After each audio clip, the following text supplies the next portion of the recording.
Hello my dear student, আজকে আমরা শিখব যে কিভাবে একটা সেন্টেন্স তৈরি করতে হয় এবং সাবজেক্ট, অবজেক্ট, ভার্ব এগুলোকে কিভাবে আইডেন্টিফাই করতে হয়। তো চলো আমরা আগে জেনে নিই যে সেন্টেন্সটা কি। তো হোয়াট ইজ এ সেন্টেন্স, মানে বাক্য কি? A sentence is a group of words that expresses A complete thought. It always begins with a capital letters and ends with a full stop, question mark or exclamation mark.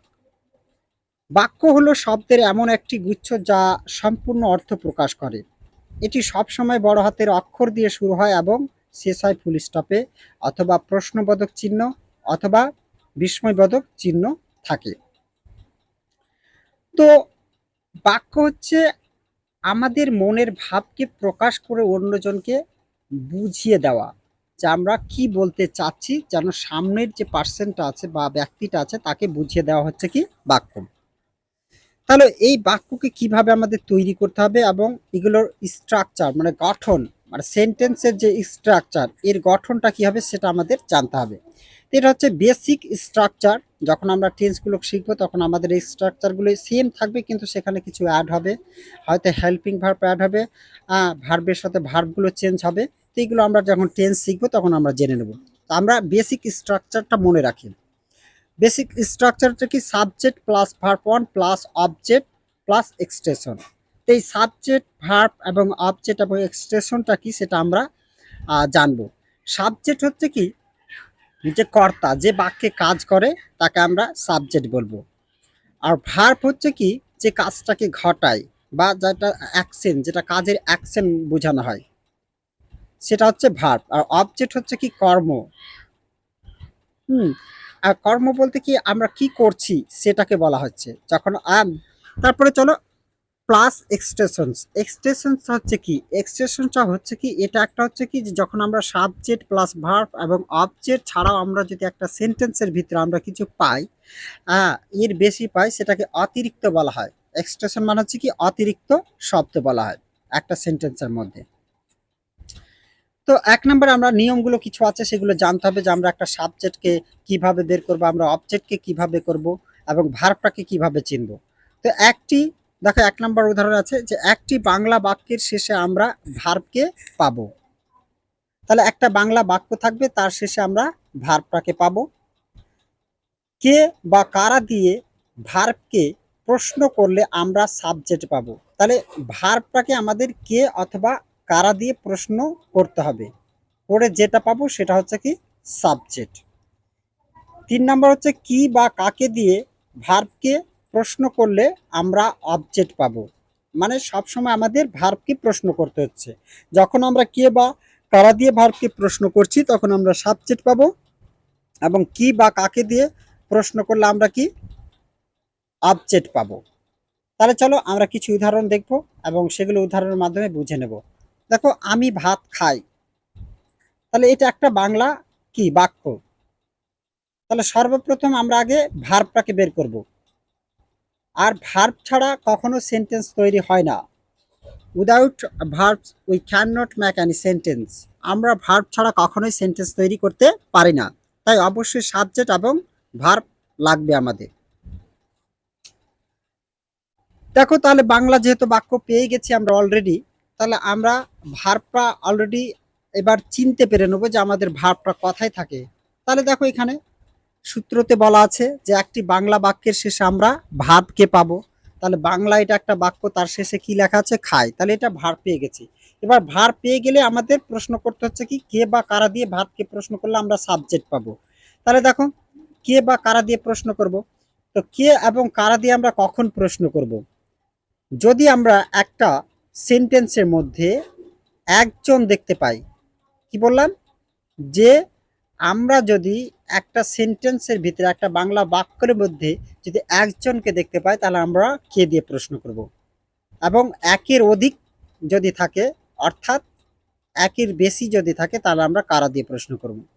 তাহলে আমরা বাক্যটা দেখলেই বুঝতে পারবো যে সেখানে কয়জন আছে। তাহলে আমি ভাত খাই, আমিটা কয়জন? একজন। তাহলে আমরা কে দিয়ে প্রশ্ন করবো? কে খায়? আমি খাই। তাহলে এই যে কে দিয়ে প্রশ্ন করে আমরা সাবজেক্ট পেয়েছি, কে খায়, আমি, তাহলে আমিটা হচ্ছে কি সাবজেক্ট। তাহলে সাবজেক্ট পেয়েছি, ভার্ব পেয়েছি, এবার অবজেক্ট বের করব। তাহলে অবজেক্ট বের করার হচ্ছে কি যে কি বা কাকে দিয়ে ভার্বকে প্রশ্ন করতে হবে। তো ভার্বটা হচ্ছে কি খাই, খাইকে এখন কি খাই, তাহলে দেখো ভাত খায়, অটোমেটিক আমাদের চলে এসছে। যখন আমরা সাবজেক্ট অবজেক্ট ভার্ব পেয়ে গেছি, তাহলে আমরা এবার সূত্রতে চলে যাব, বেসিক স্ট্রাকচারে চলে যাব। তাহলে দেখো প্রথমে আমরা সাবজেক্ট বসাবো, তারপরে ভার্ব বসাবো, তারপর হচ্ছে কি অবজেক্ট। অবজেক্টের জায়গায় হয়তো এক্সটেনশন হতে পারে, অথবা কমপ্লিমেন্ট হতে পারে, অথবা অ্যাডভার্বিয়ালস হতে পারে। তো চলো আমরা কোনটা কি ওটা আমরা এখন দেখব। তাহলে দেখো এবার সাজার নিয়ম, আমরা সাবজেক্ট, আমি হচ্ছে সাবজেক্ট, তো আমির ইংরেজি হচ্ছে আই। এবার হচ্ছে কি তারপর আমরা ভার্ব বসাবো, তাহলে ভার্বটা হচ্ছে খাই, তো খাওয়ার ইংরেজি হচ্ছে ইট, তাহলে তারপর ইট বসেছি। তারপর হচ্ছে অবজেক্ট বসাবো, অবজেক্টটা হচ্ছে কি কি খায়, ভাত খায়, তাহলে ভাতটা হচ্ছে অবজেক্ট, তাহলে হচ্ছে কি রাইস, ভাতের ইংরেজি হচ্ছে কি রাইস। আশা করছি তোমরা বুঝে নেছো একটা উদাহরণের মাধ্যমে। আমি আরো কিছু উদাহরণ দেখাচ্ছি। তাহলে এখানে সাবজেক্ট অবজেক্ট এবং ভার্ব দিয়ে আমরা পেয়ে গেছি, তাহলে এক্সটেনশন সেখানে নেই। এবার চলো 2 নম্বর উদাহরণ হচ্ছে কি তারা বাজারে যায়। তাহলে তারা বাজারে যায়, তাহলে সর্বপ্রথম আমরা কি বের করব, যে ভার্বকে, ভার্বটা হচ্ছে কি একটা বাংলা বাক্যের শেষে, তাহলে যায়, তাহলে কে যায় বা কারা যায়, তো এখানে কে দিয়ে প্রশ্ন করব না কারা দিয়ে। দেখো আমি আগেই বলেছি যে একটা বাংলা বাক্য থাকবে, তাতে যদি একজন ব্যক্তি থাকে তাহলে আমরা কে দিয়ে প্রশ্ন করব, একের অধিক থাকলে আমরা কারা দিয়ে প্রশ্ন করব। তো এখানে কারা দিয়ে প্রশ্ন করব, কারা যায়, তারা যায়, তাহলে সাবজেক্ট আমি পেয়ে গেছি। এবার আমাদের অবজেক্ট আছে কিনা সেটা দেখব। দেখো তো অবজেক্ট বের করার সূত্র হচ্ছে কি কি বা কাকে দিয়ে ভার্বকে প্রশ্ন করতে হবে। তাহলে এখন কি দিয়ে বা কাকে দিয়ে আমি প্রশ্ন করি, তাহলে কি যায় এবং কাকে যায়, কোনোটাই হচ্ছে না। তাহলে এখন যদি আমি এইভাবে প্রশ্ন করি কথায় যায়, তাহলে মার্কেটে আসবে। তাহলে এখানে কিন্তু অবজেক্ট নেই, সাবজেক্ট আছে, ভার্ব আছে। এখন যে মার্কেটটা, এই মার্কেটটা কি, এটা হচ্ছে কি অ্যাডভার্বিয়ালস।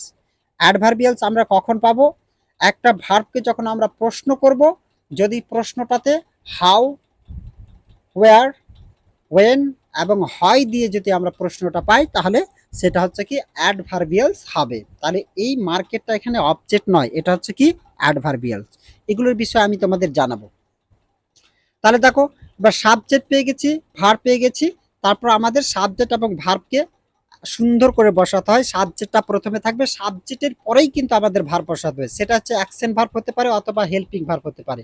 কিন্তু আমরা এগুলোর বিষয়ে জানবো, যে আমরা কখনো কখনো দেখি যে হেল্পিং ভার্বগুলোকে আবার মেন ভার্ব ধরা আসে, সেগুলো আমরা ভার্বের লিস্টে তোমাদের দেখিয়ে দেবো।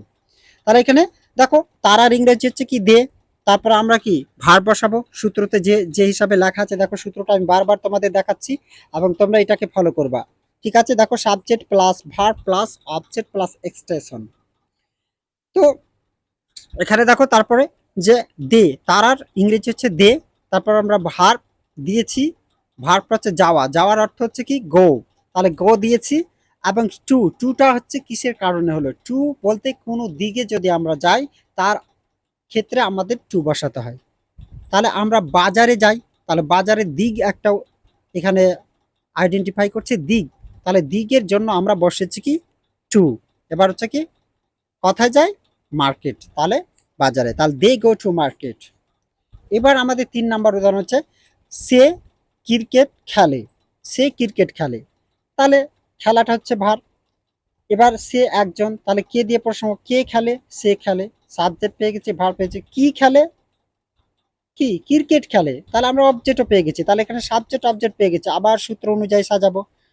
যেহেতু সে সাবজেক্ট, তার জন্য সি অথবা হি বসাতে পারি, কারণ যেখানে আমরা জানি না যে মেয়ে আছে অথবা পুরুষ না স্ত্রী আছে। তাহলে আমরা যদি হি দেখি, তাহলে আমরা এটা পুরুষ ভাববো, এবং সি দেখলে সেটা স্ত্রী ভাববো। তাহলে এই জন্য আমি দুটাই দিয়েছি, তোমরা যে কোনো একটা বসাতে পারো এখানে। তাহলে আমরা সি অথবা হি দিয়ে প্লেস ক্রিকেট, এই প্লেসটা কেন হলো, কারণ যে এর তো 1 নাম্বার ফর্ম হচ্ছে প্লে, বাট এখানে কেন প্লেস হলো, যদি এগুলোর জন্য আমাদের জানতে হবে, পার্সেন্টকে জানতে হবে এবং নাম্বারকে জানতে হবে। তো এই নাম্বার এবং পার্সেন্টের ভিডিও আমি তোমাদের দিয়ে দেবো, ভালো করে বুঝে নেবে। আমি জাস্ট এখানে বোঝাচ্ছি যে এখানে যদি থার্ড পার্সন সিঙ্গুলার থাকে, থার্ড পার্সন, আমরা জানি যে ফার্স্ট পার্সন আমি আমরা, সেকেন্ড পার্সন তুমি তোমরা, আর আমি আমরা তুমি তোমরা ছাড়া পৃথিবীতে যত কিছু আছে সবগুলোই থার্ড পার্সন। এই থার্ড পার্সনের মধ্যে যদি একজন হয় তাহলে কিন্তু আমরা ভার্বের সাথে এস অথবা ইএস বসাতে হয় শুধু প্রেজেন্ট ইনডেফিনিট টেন্সের ক্ষেত্রে। তাহলে এই জন্য এখানে প্লেস বসেছে না, প্লের সাথে এস যুক্ত হয়েছে। তাহলে সি বা হি প্লেস ক্রিকেট। বুঝতে পেরেছ? এবার হচ্ছে 4 নাম্বার নিয়ম, না 4 নাম্বার উদাহরণ, সরি 4 নাম্বার উদাহরণ, তুমি চিঠি লেখো। তাহলে লেখাটা হচ্ছে কি ভার্ব। তাহলে কে লেখে? তুমি লেখো। সাবজেক্টও পেয়ে গেছি। কি লেখে? চিঠি লেখে। তাহলে এখানে অবজেক্টও পেয়ে গেছি। এবার আমরা নিয়ম অনুযায়ী আমাদের সাজাতে হবে। সাবজেক্ট আগে নিয়ে আসবো, তারপরে ভার্ব। তাহলে সাবজেক্ট কি? তুমি। তাহলে তুমির জন্য কি? ইউ। এবার হচ্ছে ভার্ব, ভার্বটা হচ্ছে লেখা বা এখানে লেখে, মানে এখানে দেখো আমরা যেইভাবে বলবো সেইভাবে আমাদের মেতে, এখানে সাবজেক্টের উপরে ডিপেন্ড করে লেখো না লেখি এরকম হবে। এখানে যদি আমি থাকতাম তাহলে কি, আমি চিঠি লিখি। এখানে তুমি আছে, তুমি চিঠি লেখো। সে যদি সে চিঠি লেখে, তাহলে এটা সাবজেক্টের উপরে ডিপেন্ড করবে। কিন্তু তার জন্য যে এদের অর্থগুলি আলাদা হবে সেটা নয়, যে ইংরেজি অর্থ আলাদা, যে লেখার জন্য আলাদা, লেখির জন্য আলাদা, এরকম নয়। ঠিক আছে? ওটা সাবজেক্টের ওপরে ডিপেন্ড করে চেঞ্জ হয়। তাহলে এখন দেখবো, দেখো ইউ, তাহলে ইউ হচ্ছে সাবজেক্ট, তারপর আমরা ভার্ব বসাবো। ভার্ব হচ্ছে কি? লেখা। তো লেখার ইংরেজি হচ্ছে রাইট। এবার হচ্ছে কি, মানে এখানে বলা হচ্ছে তুমি একটি চিঠি লেখো, মানে এটা এখানে উচ্চ আছে কিন্তু আমরা বলতে পারি। দেখবা তোমরা যে কখনো কখনো উদাহরণ দেখেছো যে আই এম এ স্টুডেন্ট, মানে আমি একজন কি ছাত্র।